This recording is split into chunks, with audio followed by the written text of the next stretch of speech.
This is Growthaholics. Olá, sou Pedro Van Gertner e você está ouvindo Growthaholics, o podcast para quem gosta de inovação e empreendedorismo. Agora numa versão aqui para quem está vendo o vídeo no estúdio. Esse é um episódio especial que a gente está gravando com o nosso parceiro Monk e que inclusive é um apoiador aqui do ACE Summit, que acontece agora no dia 30 de julho e eu espero você lá, os nossos convidados também estarão presentes aqui em peso. E hoje a gente vai falar sobre uma dúvida que muitos founders têm, não sei se a gente vai conseguir responder, porque até eu tenho dúvidas até hoje sobre esse tema, que é a jornada dos founders e como que a gente vai se adaptando ao longo da trajetória, como que a gente aprende a ser um founder. E eu tenho dois convidados aqui, que são muito especiais, empreendedores aí. Eu queria dar as boas-vindas para Patrícia Carvalho. Oi, Seja muito Pedro. bem-vinda. Oi, Pedro. Estou super feliz de estar aqui. Acho que a gente não vai responder, mas a gente vai ajudar na jornada. Perfeito. A Patrícia, que é fundadora da Delta AI, a gente vai falar um pouquinho sobre a empresa na sequência. E o Marcelo Lemos, que é o CEO da Frota 162. Tudo bem, Marcelo? Muito bem, graças a Deus, é um prazer estar aqui. E é isso, vai ser um pouco difícil responder a pergunta de hoje, mas eu tô nessa jornada já faz 20 anos tentando entender por que eu sou um founder, mas É isso aí, vamos é lá. isso aí. Eu acho que essa sensação é o que todos nós, a gente está sempre aprendendo, né? Está sempre se adaptando. E eu queria primeiro pedir para vocês dois apresentarem as empresas de vocês. Começa você, Patrícia, fala aí da Delta AI, para que serve, como que você fundou e depois como é que o pessoal te encontra a Delta AI aí. Ótimo. Então, eu sou Patrícia Carvalho, cofundadora e CEO da Delta AI. Eu gosto de dizer que quando a gente conheceu a ACE, a gente era Fórum Hub. Então, a Fórum Hub a gente dizia que era o jeito mais fácil de buscar uma indenização depois de um problema com uma empresa. Então, a pessoa entrava com um problema e saía com uma indenização e um Pix na conta. Era isso que a gente fazia, a gente automatizou toda a jornada que o advogado normalmente faz manualmente ou com algum nível de automação. Depois de 3 anos processando centenas de empresas, a gente entregou milhões de indenizações para os consumidores, a gente entendeu que tem uma forma de reduzir o impacto desses processos consumidores para as empresas que contingenciam milhões por ano. Então, hoje a Delta AI ajuda no Delta, a gente diminui o quanto as empresas pagam em indenização para os consumidores. A gente gosta de falar que haters gonna hate, mas no jurídico haters gonna sue. Então, para você como empresa evitar que esse consumidor nutra uma raiva da tua empresa, faça um dano reputacional, não volte a comprar, a nossa AI lê e transcreve chats de atendimento e entrega isso para o jurídico como uma informação muito precisa sobre como ele atua, como ele reduz o risco, como ele concilia, e assim a jornada entre consumidores e empresas fica muito mais feliz. É o que a gente faz hoje. Muito legal, muito legal. E, Marcelo, fala da Frota 162. Bom, como eu disse, são 20 anos empreendendo e eu brinco que tudo que tem roda e passa na minha frente vai dar negócio. E a Frota 62 não é diferente. A gente está no ramo de gestão de frota, resolvendo o problema da burocracia, que é uma coisa não muito simples de resolver no Brasil, né? A gente tem um país super burocrático, onde existem mais de 5.500 órgãos de trânsito, e a gente tenta simplificar tudo isso, juntando todas as informações em um único lugar, resolvendo o problema das multas. No final do dia, o objetivo é trazer redução de custo para o nosso cliente, que são grandes frotistas, transportadoras, locadoras, economizando mais de 80% do tempo e reduzindo em mais de 40% o custo que essas operações têm nessa questão da burocracia. Muito legal. E, bom, a gente vai colocar depois os links aí para vocês, quem quiser saber mais sobre cada uma das startups. Mas agora vamos mergulhar na jornada aí dos empreendedores. É uma coisa que a gente está sempre, como a gente falou, está sempre aprendendo, sempre tentando lidar com ela. E eu queria falar do início, né? Quando a gente está tirando o projeto do chão, né? A Patrícia já falou, já mudou o nome, já adaptou até o paradigma, né, das tecnologias que vão surgindo, a gente vai se adaptando. Então, começando aqui por você, Patrícia, como é que, e depois passando para o Marcelo, que já está na segunda jornada dele também, vamos falar um pouquinho sobre isso, como é que esse início, tirar do chão, eu acho que tem muita gente, porque a gente confunde, fala, não, você tem que ter isso, o time tem que ter isso, aí você tem que delegar, aí você tem que não sei o quê. Já vejo vocês rindo aí. Como é que é esse primeiro momento, Patrícia? Eu gosto de dizer que eu voltei para o D0 quando eu pivotei, porque a gente lançou uma marca nova, um produto novo, pesquisas novas para um consumidor novo. Eu era B2C, fui para B2B, por exemplo. Uhum. Então, acho que o ponto principal do empreendedorismo é você sai do ponto zero e você vai para o um. Esse caminho do zero para o um acontece em muitas coisas, só que você precisa digerir esse aprendizado e levar e ir para o próximo passo. Eu gosto de falar isso muito com as minhas equipes, assim. Você fala, Paty, eu nunca poderia empreender porque eu não tenho todas as respostas. Eu falei, você pode empreender porque o empreendedor não tem todas as respostas. O que a gente faz é, a gente usa todo esse arsenal de coisas que aparecem na nossa frente, a gente transforma em alguma coisa sólida. Então, a gente executa com consistência todos os dias, tem dia que a gente erra e acerta. Então, por exemplo, o meu take-off foi assim, eu sou executiva de carreira e eu trabalhei muitos anos lançando plataformas digitais no Brasil. Então, eu fiz parte do time que lançou a operação da Uber lá em 2014, 2015. Eu gosto de dizer que o primeiro motorista que encontrou o primeiro usuário em Brasília, eu assisti esse match. Então, era como tudo começou e a gente ia fazendo campanhas de educacional para o motorista falava, então quer dizer que uma pessoa vai entrar no meu carro e eu vou levar ela na casa dela? Eu falei, vai, confia. Então, é muito assim, a gente também não tinha todas as respostas, mas a gente dava o primeiro passo e acreditava no que a gente estava construindo. Então, trazendo a valor presente, eu fui executiva, trabalhei muito tempo com lançamentos, eu me apaixonei por uma tese jurídica, que a forma como é feito é muito manual, traz problema para muita gente, tem um mercado de muitos milhões, o Brasil Uhum. tem, acho que são quase 25 milhões de novos processos que adentram o judiciário brasileiro todos os anos e feito de formas manuais e não automatizadas. Eu falei, bom, aqui tem uma dor. E aí a gente começa a fazer pesquisa para entender como resolver essa dor, como que a tecnologia escala, e aí a gente vai tirando isso. Mas a minha resposta principal é: sai do zero e vai para o um, e aí vai aprendendo como que você vai montar esse produto, mas com consistência, todo dia um pouco. Quando a gente vê uma entrevista, né, de um empreendedor no YouTube, né, um cara, né, uma pessoa que já passou por todo e a pessoa ela passa tantas certezas naquilo que ela fala, parece que a gente, pô, eu sou um impostor, porque eu não sei nada, eu não tenho nada disso. E eu acho que o que você falou, né, Patrícia, tem muito a ver sobre a gente saber fazer as perguntas e por que que isso não é feito desse jeito? Por que que é feito desse jeito? Por que que ninguém resolveu isso? O que que acontece? E acho que você, né, Marcelo, que já passou. O Marcelo é cofundador também da Gringo, né, que foi um grande case de sucesso brasileiro. Quando que ela foi vendida? Foi 2024 ou Foi agora, 25? Foi em agora. janeiro de Foi 25. janeiro, né? Eu lembro que era ou no finalzinho do ano. E foi um super case, uma venda estrondosa e num setor, né, análogo ao que você está empreendendo agora. Comenta um pouco como é que foi 0 a 1, o que que você aprendeu nesse... Acho que tem que dar uns passos para trás. A minha vida é feita de 0 a 1, para começar a história, porque é a segunda vez que eu estou empreendendo, startup de alto crescimento, né, negócios digitais, mas essas duas startups já foram resultados de mais de 15 anos de carreira empreendendo na economia real e tirando um monte de coisa do 0 a 1. Então, eu tenho uma visão bem pouco romântica sobre isso, na verdade, porque eu já fiz negócio. Eu brinco que o primeiro negócio que eu comecei, o meu capital de giro total era menos 3 mil reais, que era a minha conta bancária devedora daquele momento, em menos 3 mil reais. E eu penso que, obviamente, não tem resposta pronta, mas tentando trazer um pouco das experiências, acho que a primeira coisa que sempre foi muito clara para mim foi a curiosidade de tentar aprender e entender as coisas e sempre ser generalista e nunca, eu nunca tive um perfil, acho que quem tem esse perfil de levar as empresas do 0 a 1, dificilmente tem um perfil especialista, né? Então conhece mais de algum setor, como no caso da Paty, o direito, no meu caso, o automotivo, mas é generalista no que você precisa ter para uma empresa nos primeiros momentos, que eu acho que é sobre isso, é sobre você fazer o que tem que fazer. Como você vai aprendendo no percurso, você vai matando o leão do dia, e aí você vai resolvendo aquilo, e aos pouquinhos, resolvendo cada uma dessas coisas, você vai...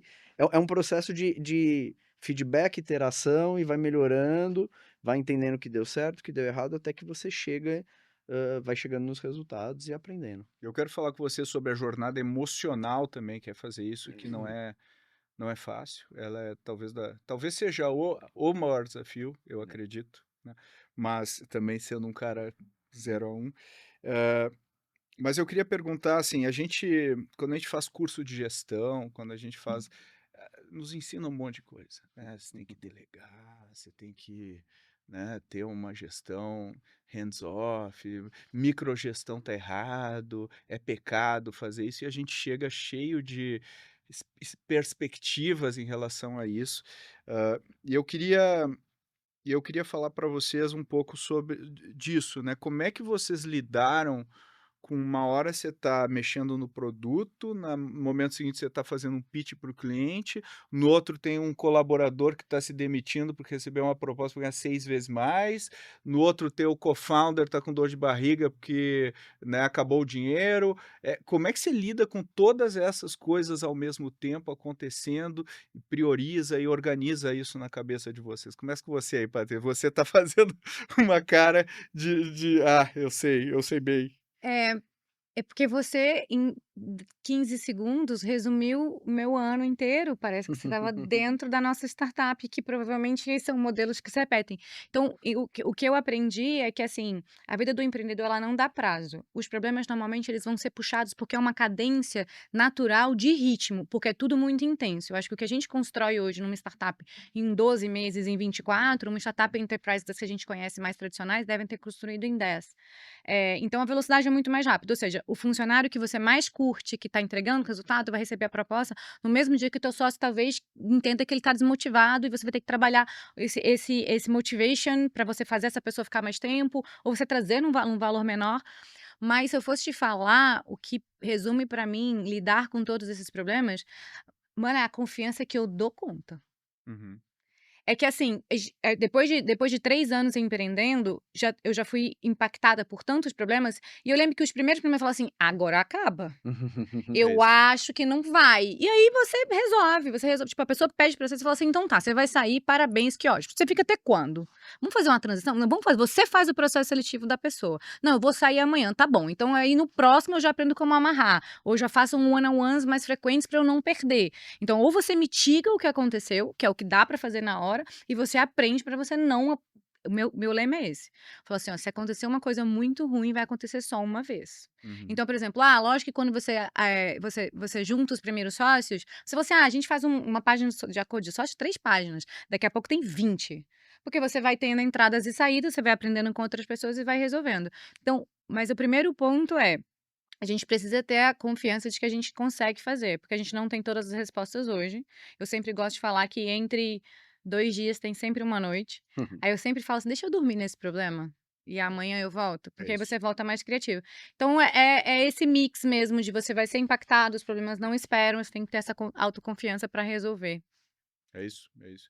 Como é que você vê, Marcelo? Autoconfiança, fé para alguns, né, e resiliência, acho que são 3 atributos essenciais para você empreender, mas em termos mais práticos, eu tenho algumas premissas para mim de como eu faço negócio.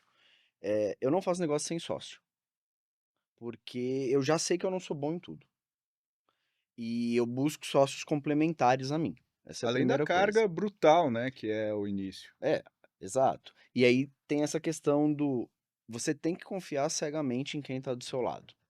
Isso não pode ser um problema. Você já tem muitos problemas para resolver práticos do dia a dia, que não confiar que quem está do seu lado está indo para o mesmo caminho é um baita de um problema. Então escolher as pessoas certas para estar com você.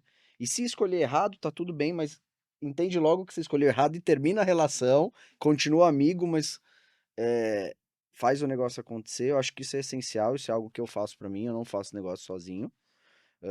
Até porque a troca sempre, mesmo que 2 pessoas não saibam a resposta daquilo, elas às vezes conversando chegam na resposta ou chegam numa solução que resolve o problema ou que, enfim, tira aquilo da frente e você sozinho já é muito complicado ser solitário. Então, essa é uma premissa muito importante que eu faço. E aí depois disso, para mim passa muito por isso de ser generalista, assim, de não importa o problema, é ser bom resolvedor de problema. Eu acho que o que eu sempre gostei na vida desde criança era resolver problema. Então, desde do joguinho do War lá, tentando conquistar território, até qualquer outra coisa, eu queria passar de fase, eu queria resolver aquele problema que estava ali. Então, acho que empreender, tirar do 0 a 1, é muito sobre resolver o problema. Qual que é o problema que eu tenho que resolver hoje? Vou resolver da melhor forma. E eu acho que tem um elemento aqui também, aqui, queria ouvir vocês, tá sempre tudo, né, tudo dando pau, né, em toda a área tá tudo dando pau. Você tá remendando o produto lá com Durepox, você tá aqui, o pá, pá. E eu acho que tem uma dificuldade quando a gente tá no meio do campo de batalha, com tiro acontecendo para todo lado, você priorizar e você fala: "Não, espera aí, eu vou atacar isso aqui e eu vou deixar isso, tudo bem se esse prato quebrar, que vai quebrar, né, pratos irão quebrar. Como e eu e é uma coisa que eu ainda hoje luto, né, e é uma porque o nosso impulso é tentar resolver tudo, mas como que a gente prioriza, né, como é que a gente coloca: "Esse é o maior problema e como que eu tô ok resolvendo esse problema enquanto eu ouço os pratos quebrarem aqui do lado?". Pode começar, Marcelo. É, bom, para mim, eu gosto de fazer muito uma analogia da empresa com um paciente no hospital. E aí, Uhum, a análise que eu faço ela é muito simples. De todos os problemas que eu tenho aqui, qual vai matar a empresa? uhum, Então, se eu cheguei lá com a perna quebrada e perdendo sangue, não adianta eu consertar a perna. Eu preciso estancar o sangramento. Então, qual que é o sangramento? O que que vai matar a minha empresa naquele momento, naquele dia? Então, a gente acabou de passar recentemente pela segunda rodada de investimento, e se eu não fizesse rodada de investimento, em algum momento o dinheiro ia acabar. E isso matava a empresa, Uhum. porque se não matasse, pelo menos ia prejudicar muito, porque eu ia ter que fazer layoff, uma série de coisas. Então, eu tive um full-time job aí de 4 meses focado em resolver esse problema. Significa que não tinha outras coisas acontecendo que eu deixei de endereçar? Não, muito pelo contrário, tinha outras coisas acontecendo que ficaram lá, mas essas não matavam a empresa.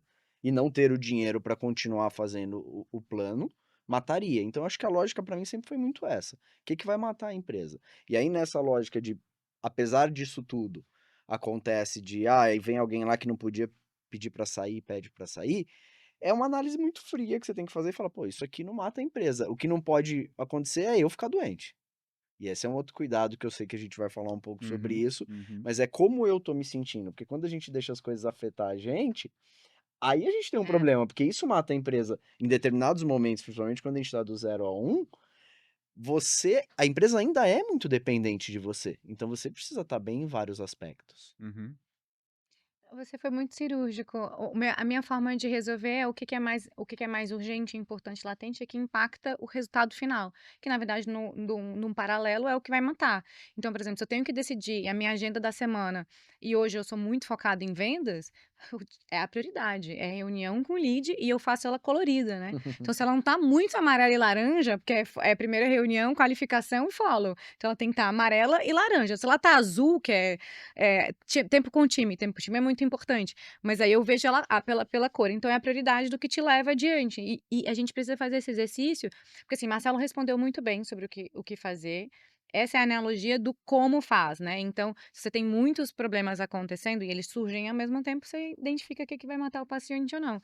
E aí a forma de fazer é uma boa gestão de agenda, é um to-do-ish, são as ferramentas que você tem para garantir que o seu tempo hábil semanal tá para o que importa. Uhum. Porque é muito fácil É a muito, gente também se perder nas atividades do dia a dia. muito fácil.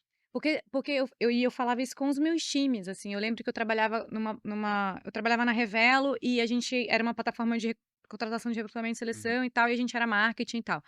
E eu lembro de um dia ficar curiosa, porque o meu time sempre estava ocupado, sempre cansado, trabalhando, mas meus projetos não estavam chegando no resultado. Eu olhei agenda. Aí era assim: Uhum. "Não, essa semana eu tenho um projeto de produto, que eu vou fazer de uma pesquisa de produto". Eu falo: "Legal, produto tá batendo KPI, marketing não tá batendo KPI". Eu entendo que a gente tem que ter cross function, mas 20%, aí a gente setou 20% da sua agenda é para outra área bater o KPI dela. 80% é para nossa área chegar no nosso resultado. Então isso eu espelho hoje para as agendas do meu time. Assim, vender, marketing, posicionar é o mais importante. Eu não posso deixar sangrar, financeiro é importante. É, né. É. Eu gosto muito de olhar para para resolver problema olhando para a causa. Eu acho que essa é uma forma eficiente de pensar priorização e de pensar agenda, porque é bem isso. Entre um monte de coisa na agenda, eh, todas parecem importantes, mas pensando onde você quer chegar, quais são as agendas que você vai estar ali realmente resolvendo uma causa? Então, tempo com o time, vai definir o quanto vai ficar, mas tem que fazer um tempo ali, e esse tempo tem que ser cirúrgico, ele tem que ser muito bem endereçado para o que que você quer resolver naquele Você não tempo. tem a gente não fica um pouco com fama de acelerado demais? E, assim, eu tenho essa impressão de que porque tem coisas que você precisa diminuir ritmo, tem coisas que você precisa acelerar, só que a gente tem que ser cirúrgico em tudo que a gente faz. É isso. O papel do founder, o que que é um founder eficiente? Supondo que a gente seja meio eficiente, né? É, é alocar bem recurso. O que que é o recurso que a gente tem? Dinheiro, tempo e as pessoas que também se traduzem em dinheiro e tempo. Então, é como que você aloca recurso dinheiro e tempo. E isso começa por como você aloca o seu tempo. É isso. Então, pô, pra gente ter tempo também em casa, nas nossas famílias, pra gente ter tempo em outras frentes, pra gente ter tempo para estudar, para aprender, a gente precisa conseguir organizar tudo isso de uma forma muito cirúrgica, né? Então, e aí você falou do foco, né, Pedro? E eu acho que isso passa completamente por foco. Você gosta de falar que prioridade não tem plural, né? E é muito isso. Isso eu Isso aí. aprendi e peguei pra mim. Prioridade não tem plural. Você tem que escolher É qual é o isso. seu foco, e pode ser o foco do dia, pode ser o foco da semana, mas qual que é o teu foco? Isso tem que estar claro na tua cabeça. Qual é o problema É isso. que você vai ter uma semana bem-sucedida se você resolver? Eu acho que esse é um ponto, né? Quando eu faço, eu tenho um review semanal meu comigo mesmo, onde eu me cobro, né? Onde eu tenho o meu, De frente com o eu Pedro. sou o meu accountability partner, eu mesmo. E aí eu faço uma pergunta: o que que é mais importante? E se eu não coloco, né, 80% da minha energia naquilo que é mais importante, as coisas não avançam. E eu acho que às vezes a gente se sente um pouco culpado. É porque a gente tem uma visão idealizada de que a nossa vida vai ser equilibrada, né? O Marcelo chega lá e ele vai trabalhar 20% em produto, e vai fazer one-on-ones, e vai delegar, e vai mostrar a visão na parede, né, para as pessoas, e vai encantar o time. E no final do dia, assim, a máquina de vendas está quebrando, e o Marcelo vai gastar 80% do tempo dele na máquina de vendas. Só que ele é CEO. Então a gente fica assim, não, mas eu sou CEO, não deveria fazer isso. A gente meio que se cobra, né? Eu deveria ser a... Então, acho que tem esse elemento e tem isso que você falou, né? A gente tem que, o CEO tem que ter um papel de ser um agente de mudança na empresa, e se a gente não aplicar isso, a letargia vai começar a tomar conta. Então, a gente tem que ser. Se a gente não fizer isso, ninguém vai fazer, né? E tem um elemento, eu queria entrar aqui na jornada mental. Eu estava vendo uma entrevista, gostei muito do que ele falou do Bill Ackman, aquele investidor. E ele hoje, pô, é um dos melhores investidores dos últimos anos, né? O resultado acumulado dos fundos do Bill Ackman. E só que ele perdeu tudo, né? Ele ficou com um buraco de bilhões ali no auge de uma crise horrível. E aí perguntaram para ele como é que você lida, né? Como é que você lidou emocionalmente com isso? E eu gostei muito. Ele falou: olha, eu sei que naquele dia eu consegui fazer um mínimo progresso em todas as frentes, né? Eu mexi aqui, eu consegui avançar, avançar, mas insignificante. Mas se eu faço isso todos os dias, isso tem um efeito juro composto que vai melhorando. E às vezes a gente tem muita dificuldade para fazer o zoom out do gráfico, porque o gráfico é um eletrocardiograma, mas só que se a tendência dele está para cima e eu faço o zoom out, eu vejo que eu estou fazendo progresso. Mas se eu olho só aquele cliente que rompeu o contrato hoje de manhã e o colaborador que saiu, tá tudo errado. Né? Então acho que tem esse elemento mental. E a minha pergunta para vocês é nessa linha: como lidar com esses diabinhos que ficam falando você está errado, você está no lugar, você não consegue, e ao mesmo tempo aquela força de você fala, não, eu consigo, eu vou. Como é que vocês equilibram tudo isso emocionalmente? E como que vocês encontram esse balanço aí que você falou, Marcelo, de, pô, tenho família, eu tenho que cuidar da saúde. Se eu não me cuido, se eu não boto a máscara em mim primeiro, né, eu deixo todos os passageiros à minha volta morrerem, né? Como é que é lidar com isso, Patrícia? Eu lembro que quando eu comecei a ter, oscilações emocionais dessa jornada cansativa, eu li algumas pesquisas sobre como os founders se sentiam empreendendo, porque eu estava me sentindo um pouco fora, porque eu estava muito cansada, eu estava muito exausta, com muito bolsão emocional. E aí tem uma pesquisa da HBS, Harvard Business Review, de 2019, que mostra que 75% dos founders estão estafados. Eu falei, bom, os 25% a gente não conhece, não responderam, É isso aí. porque 75% tá. Então, aí eu Os comecei. 25% mentira. É, Mentiram. exatamente. Eu sempre respondo que eu estou entre burnouts Eu no não sei, momento. às vezes ele virou unicórnio antes do tempo, eu não sei. Mas se ele tá até antes da série C, tá cansado. E daí eu comecei a definir o que era pilar pra mim importante e o porquê que eu tava construindo, assim. Porque aí começou a me dar uma indexação de juros compostos, ou do meu CDI 200%, sabe? Era meio assim, tipo, eu era executiva e eu sempre tinha essa vontade de criar e ser mais criativa, de poder fazer. Então, quando eu falava, não, tá muito cansativo esse empreendedorismo de muitos tópicos. Poxa, mas ser executiva e ter um teto sobre o que fazer numa agenda de empresa me incomodava. Então, eu sempre voltava, não, e esse é o dia. Por quê, né? O Volta. porquê. E a gente vai perdendo, a gente fica com vergonha, a gente para de celebrar. Então, eu voltei a celebrar os marcos. Eu lembro do dia que eu contratei a primeira pessoa do meu time. Foi lindo. Eu botei uma vaga no LinkedIn no ar. E aí, eu e uma sócia, a gente tava assim, cara, entendeu? Porque é muito legal. E a gente contratou a primeira pessoa que estava super amarrada. E aí, eu lembro que era uma estudante de direito. Amém a todos os estagiários de direito do Brasil. E ela falou para a professora dela da faculdade. E a professora dela me escreveu e falou: Patrícia, é a primeira pessoa da minha turma que trabalha numa startup. Uau, Porque eram todos escritórios de advocacia e eu sei legal. quanto o setor de advocacia é pesado. Então, isso me dá um presente e essa injeção de por que que eu tô fazendo também. Legal. Antes de eu ser mãe, mas deixa o Marcelo também falar um pouco de família. É isso aí Essa também. parte da É, família é exatamente. boa também. Mas eu acho que é isso, né? Empreender é intencional. Ninguém botou uma arma na sua cabeça e mandou você ir lá empreender. E aí, às vezes, as pessoas se perdem nessa jornada e acham, em algum momento elas se perdem e esquecem do porquê que elas estão lá. Mas assim, o primeiro passo foi você que deu e aquilo ali é o resultado do que você foi construindo. Então, eu gosto de pensar que existem dois tipos de coisas na vida: as coisas que eu controlo e as coisas que eu não controlo. E as coisas que eu não controlo, eu simplesmente não posso sofrer por elas. É muito mais fácil falar do que viver, é Muito verdade. Diz isso bem. pro meu cérebro. Não, é muito mais Tá fácil, Mas é mas uma é um forma de mantra. fazer. É um É um negócio que você mantra. tem É que isso aí, falar você tem que todo se dia. relembrar. Você tem que falar todo dia. Então, Uhum. assim, existem as coisas dentro do negócio que eu controlo e existem as coisas que eu não controlo. A primeira que eu controlo é eu tô ali porque eu quero. Uhum. Então, eu não posso estar sofrendo de estar ali porque, É isso. cara, eu quero estar ali. É uma escolha. Agora, ninguém falou que ia ser fácil, só que as outras opções não eram as opções que eu queria, que é o que você Uhum. falou. E aí, então tá tudo bem. Então eu tô no lugar que eu queria estar. Se eu tô no lugar que eu queria estar, romantizar isso, cara, para de ver tanta rede social, para É de isso. assistir tanto founder pronto aí que tá É isso. contando a obra feita, porque a vida real ela não é romântica, ela é difícil. É difícil conciliar tudo, mas, cara, é super gratificante. É muito bom você sentir que você tá deixando legado, É botando o seu propósito pra fora e vendo pessoas acreditarem, comprarem isso e fazerem junto com você. Pô, acho que isso é impagável, né? Que é a história de, como você falou, de trazer gente pro time, 1, 2, 10, não importa quantas, mas assim, ter um time fazendo as coisas, acreditando na mesma coisa que você acredita, é É bizarramente muito legal. poderoso. E um truco real, né? Porque quando a gente está trabalhando na empresa de outras pessoas, então eu trabalhava com CEOs, eu sempre falava assim, nossa, essa cultura podia ser um pouquinho melhor, né? Isso aqui podia ser. Ah, então vai Uhum. lá.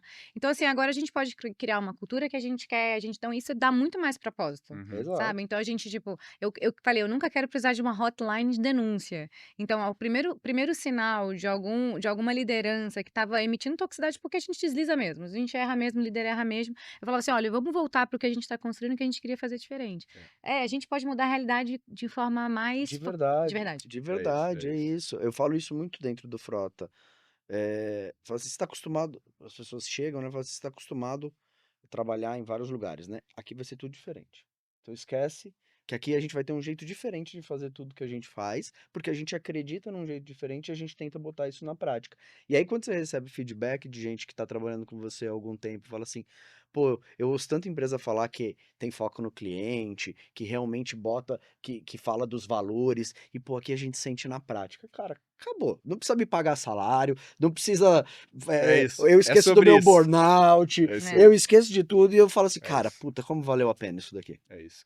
Eu acho que, às vezes, nós como founders, né, a gente pega, você veio do mercado corporativo também, né? Ah, não, você tem que equilibrar. Você tem que pegar mais leve. Esse conselho não funciona com founder. Você tem que pegar mais leve, né? Você fala, como assim pegar mais leve? Como assim? Eu descobri que o conceito que funciona é você podia melhorar a performance. Eu disse, como assim? Pô, o Michael Jordan descansava depois do jogo. Você não, você tá, né, o seu cérebro você tá fritando. Você não tá sendo melhor CEO. Pô, então peraí, como é que eu faço isso? Porque eu quero chegar no outro patamar. Cara, A gente é personalidade tipo A. cara, isso é uma A loucura. gente quer vencer. E é muito difícil. Eu Eu falo, não, preciso contar uma reduz, coisa. reduz. Faz 4 meses que eu não boto uma gota de álcool na boca. E eu decidi que eu ia parar de beber. E a razão foi performance. Olha aí. Eu não quero ter o dia seguinte da ressaca, eu não quero me sentir Isso cansado. aí. E eu quero que o meu corpo esteja melhor, para eu ter uma noite de sono melhor Ó, e eu acordar bem e ser mais produtivo no dia É seguinte. isso aí. Tão simples quanto isso. É quando você É o mesmo aplica motivo pelo isso, qual né? eu faço atividade física. Eu odeio fazer atividade Meditação, é isso física. aí. mas você Mas faz. é extremamente necessário para descomprimir, para você se sentir melhor, para você performar. E assim, eu sou orientado, eu gosto de KPI, eu boto KPI no meu sono, cara. Qual o score do meu sono?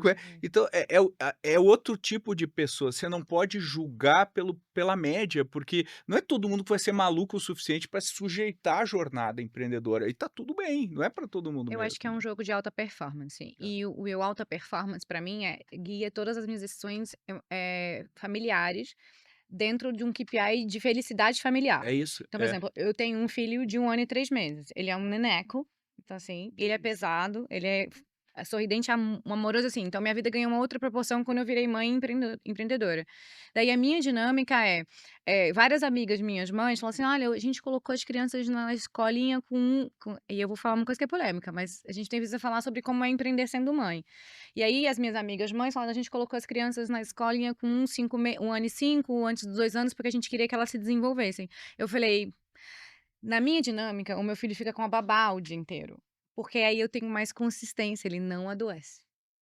É isso. E eu não tenho perdas na minha rotina porque meu filho não adoece. E ele tá com 1 ano e 3 meses. Criança precisa de afeto É e de isso. desenvolvimento e brincar com outras crianças. Então eu vou alimentando o que é, o que é felicidade para ele. Então, uma babá amorosa, uma rede de apoio, estar com os avós, né? Tempo com os pais, pai e mãe. Então, como que a gente cria tudo essa cenografia? Porque ele não vai estar na escolinha com outras crianças no convívio, mas eu confesso que é para me dar produtividade de Eu agenda. tô rindo aqui porque cabeça de empreendedor é tudo isso. A gente vai otimizando, pensando em KPI, como é que eu vou, como é que eu entrego. Vocês Muito não louco, sentem né? que o primeiro empreendimento de vocês é a gente mesmo? Eu Total, me olho muito como um total. empreendimento, assim. Tem uma frase muito legal, e aí eu falo que é de outro contexto, que é um contexto de exercício físico, que é o Fernando Rebani, ele fala muito sobre disciplina. Tem 2 frases que ele fala, que a primeira é disciplina é libertador.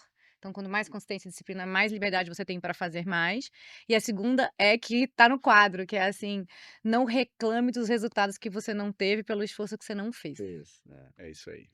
É Isso. isso aí. É isso. Mas é um tipo de cabeça, né? E pegando agora para a gente chegar na reta final, eu queria perguntar para vocês aqui, primeiro, nessa linha do que a gente está falando, qual o pior conselho que vocês já receberam? A gente recebe muito conselho, né?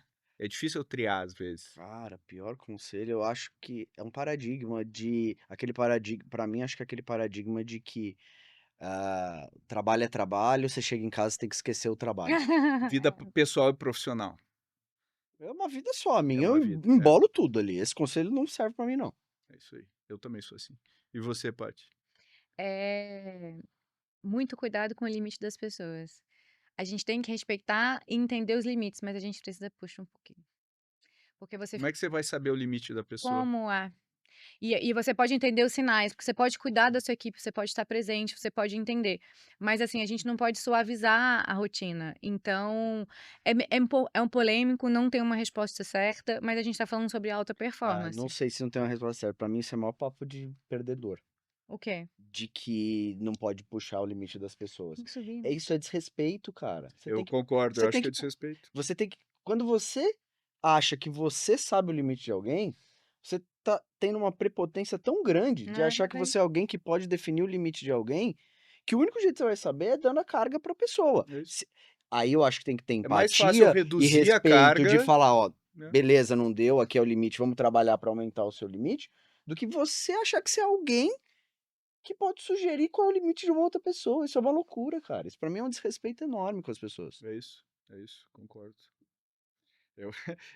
São bons pontos, é bem cabeça de empreendedor mesmo.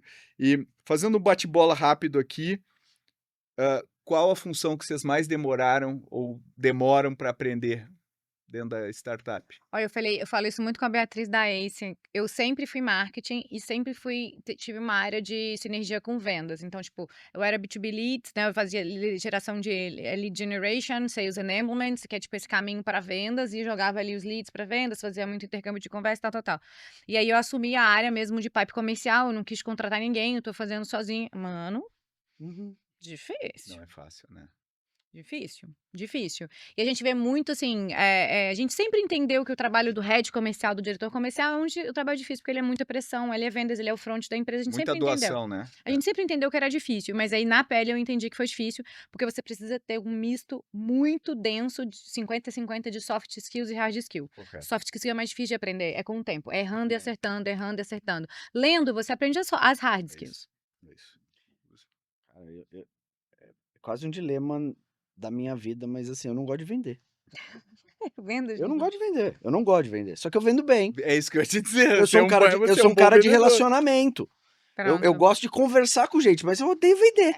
E aí, por isso que o Paulão, meu sócio, tá lá, Esse que adora. ele gosta de Esse vender. adora. Ele é é o muito papo do legal. Aí eu vou te vendedor, falar, então assim, complementa. Quem Porque... quiser ser founder vai ter que entender que você vai fazer coisas que você não gosta. É, Mas não, você vai ter que total. fazer bem pra caralho coisas É, que você não gosta. é isso aí. Tá? Ai, assim, não sei, ciências de dados. Eu não era tão boa, mas sou muito Vai boa. aprender. É.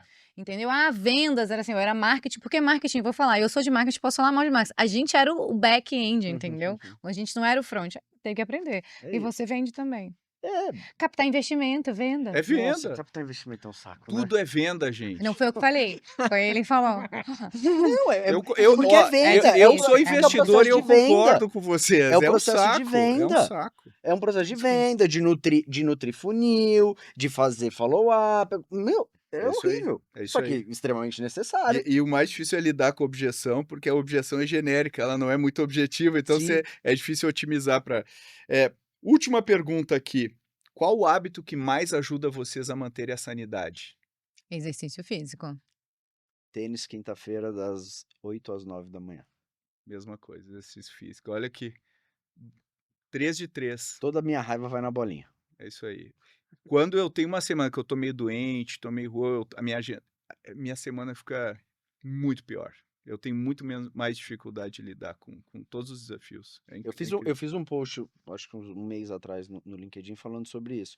Eu entrei num looping de viagem, cara, de viagem, de trabalho, avião, feira, não sei o quê. E aí eu treino nas terças e quintas, academia, e jogo tênis de quinta de manhã. E eu fiquei 4 semanas sem conseguir. Eu juro que eu não era sabotagem. Mas eu não conseguia, só que aí você fala assim, então vai na sexta de manhã, vai na quarta de manhã. Você não vai, mano. Você não vai. Você já tá com outro compromisso na rotina, não sei o quê. Esse um mês que eu fiquei, cara, fiquei doente. É isso aí. Fiquei doente, peguei uma sinusite É o tal. pé e o pora, né? Então, tipo assim, é a qualidade cardiorrespiratória pra você enfrentar os desafios, pra você cuidar da sua saúde, pra você ter mais cadência e tá super bem, assim. Eu realmente não lembro qual E o foi a última vez que eu cérebro, adoeci. Então, ter uma boa rotina alimentar e fazer exercício físico mas é o que você falou. Acho que tem duas coisas, né? É o dia a dia que me sugou nesse... E aí, cara, o resultado veio de imediato, assim, ó. É isso aí. Lembra aí, Marcelo, você não pode. É isso aí. 3 de 3. Então, olha as dicas aí, empreendedores. E estamos chegando aqui no final. Queria agradecer a Patrícia. Obrigado, Paty, foi ótimo. Obrigada, Pedro. Eu adorei. No final a gente foi se soltando, mas são É, dicas que, assim, podem ser triviais, mas é do dia a dia e vão fazer É diferença. isso aí. Obrigado, Marcelão. eu que agradeço, é um prazer estar aqui. Esse tipo de papo eu acho que é muito bom, porque tenho certeza que muita gente se identifica como a gente aqui e entende que a gente está falando com uma grande empatia um do outro. Isso eu tenho certeza que serve para muita gente aí que está passando a mesma coisa, muito founder solo, que não É tem isso com aí. quem trocar. É, e se você é um escritório de advocacia, Ah, se você é um departamento jurídico que está enfrentando dificuldade com volume alto de processos, com muitas ações reputacional, Delta AI. Delta AI na cabeça, Ó, lá, não gente. falei, ela vende melhor que eu, tá vendo? Aí ela gosta. Mas a gente sempre fala na ACE, né? Que todo founder é órfão, né? E não tem para quem recorrer, não tem. E a nossa proposta é ser um orfanato aqui para acolher legal. todo mundo, Muito né? bom, Conseguir muito bom. trazer os founders juntos e se unir nessa cabeça tão maluca. Ai, eu me sinto assim, eu me sinto assim na Ace, você sabe? É isso aí. Eu recorro mesmo, peço É ajuda, isso aí. peço para trocar opinião, porque isso ajuda Muito muito. bom, gente. Um super papo aí. E eu queria. Espero que você tenha tirado insights como eu.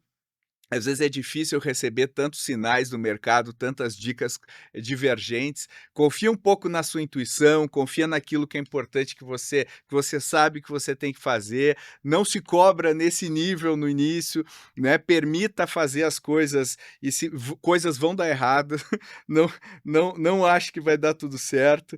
Então aprenda com isso. E se você quer ouvir mais histórias como essas, histórias reais, da vida real, de vários founders, conhecer muita gente legal e mergulhar no que está acontecendo de tendência, no que está acontecendo de mais legal no mundo afora, venha para o Ace Summit 2025, agora dia 30 de julho, a gente espera vocês aqui em São Paulo e vai reunir pessoas como essas aqui no nosso grande orfanato lá vamos tá lá. no Frei Caneca, onde a gente vai poder se abraçar e chorar juntos as nossas mazelas e celebrar juntos também. Obrigado, pessoal, e até o próximo episódio.